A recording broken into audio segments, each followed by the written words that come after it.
Welcome to Kenton's videos. Enjoy the video. You begin by confirming what contains Roman numerals and why they appear. Typically, headings or a section uses a numbering style. First, save a backup to avoid loss, then show non-printing marks so you can see breaks and manual numbering. Next, select the region to change, a single section or the whole document. Once done, move to the Home ribbon and Styles pane to inspect applied heading styles, because the numbering comes from those style definitions. Now you alter the style that controls Roman numerals so the change is consistent.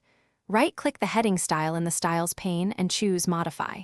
Then click Format, Numbering, and define New Number Format. That opens the numbering options. Select an Arabic scheme like 1, 2, 3, or choose none if you want no numbering. Make sure to apply changes to the current document or to new documents based on the template. Once you apply, the headings update instantly. Finish by handling section-level numbering and residual direct formatting. Inspect layout breaks for section breaks that might reset numbering. Make sure headers are linked or intentionally unlinked between sections. Update the table of contents via References Update Table so it reflects the new numbering.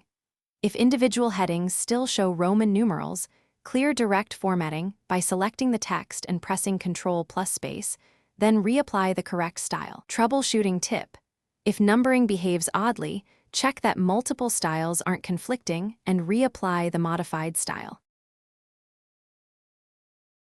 Thanks for watching. Consider subscribing if we helped you.